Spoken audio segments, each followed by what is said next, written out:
Hey, English department. I am going to show you two different ways to send messages to your students using the Infinite Campus Message Center. Now, each of these ways has slight upsides and downsides. So first, I'm going to show you how to send a class message. Then I will show you how to send a grades message, which targets specific students.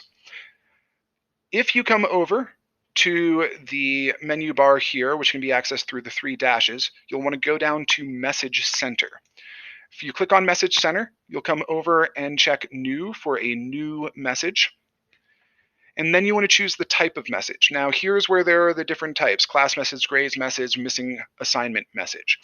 The class message will be able to message multiple classes at the same time and all of the students and guardians from those classes. A grades message is more targeted. It will address individual students who have a specific grade, but it will address their parents and not the student. So if you wanted to go to students and parents, you have to go through class message. Otherwise, I'm not sure of a way to do it. So in class message, the next thing you want to do is make sure to change the reply to email to your email address. Then you can write your message down below. So this is fourth quarter grading policy. I've already tried this a couple of times in order to do it, so it's saved there. And you can come over and grab a message, say the one that Brian wrote up. And if you like it, go ahead and paste it. You can go in and edit it, change how it looks or what it says.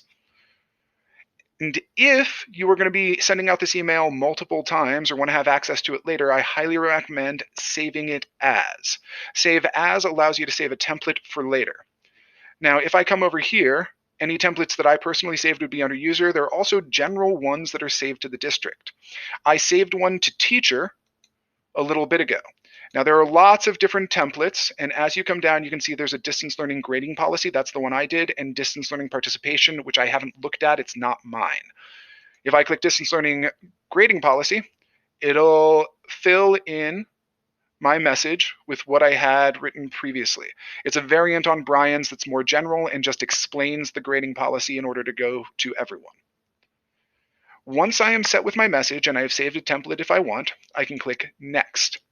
Now, this allows me to choose either specific recipients, where I check them off one by one, or all recipients from sections. We're in semester 2, so I come down to semester 2, it's already checked, and it has selected one of my geography classes for me.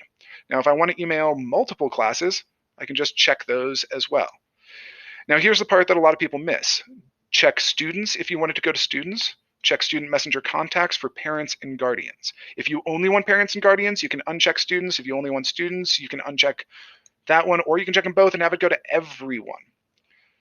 Once you are set with who you're emailing, click Next. This allows you to preview your message. It also tells you your recipient count. It tells you the number of people it's going to miss because they don't have an email address listed. It tells you the number of messages sent through Infinite Campus and the number of messages sent through email. I can also click Review Recipients and it'll show me everyone. If there's someone I decide I don't want to message, I can uncheck them, or maybe just check their email. There are options. Once you are set, and this I do just usually to double check that they're there, click Save. If you have a student in multiple classes with you, they will get multiple emails this way, so be aware of that. When you're ready, you can go ahead and click Send. Now, if you want to target students who are failing, you can choose a grades message. Grades message, once again, has templates. I do not know if the same templates show up. So they do not. You can choose a failing quarter message. Oh, someone has already written this for AP English Language. Interesting. Or once again, I can go and copy and paste Brian's letter. So here is danger of grade drop. This is anyone who has an A or a B. Now, it will not target those people who didn't turn in work. We can't see who turned in work or didn't. It will target everyone with that graded quarter. Once you have your message set, and don't forget to change your email. You don't want them responding to the school.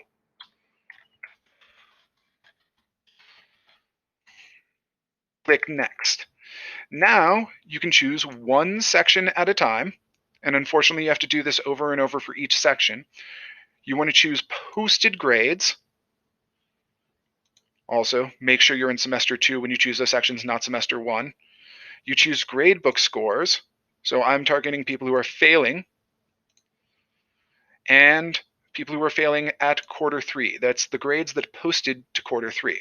So if I click next, it'll show me with a whopping 4 recipients and 2 with no devices. So I'm not hitting that many people with this one.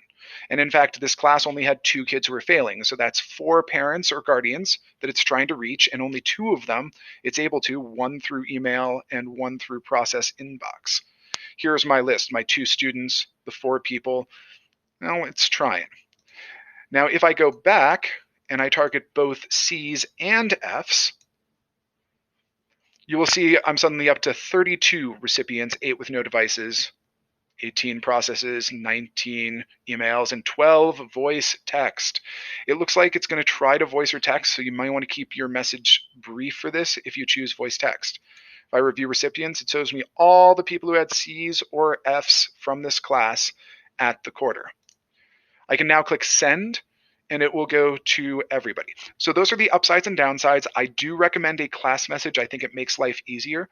But if you really, really, really want to send different messages to those people who are failing or had C's at quarter, then go that route. This will not hit anyone who doesn't have contact info in Infinite Campus. Hopefully this was helpful, and have a great weekend.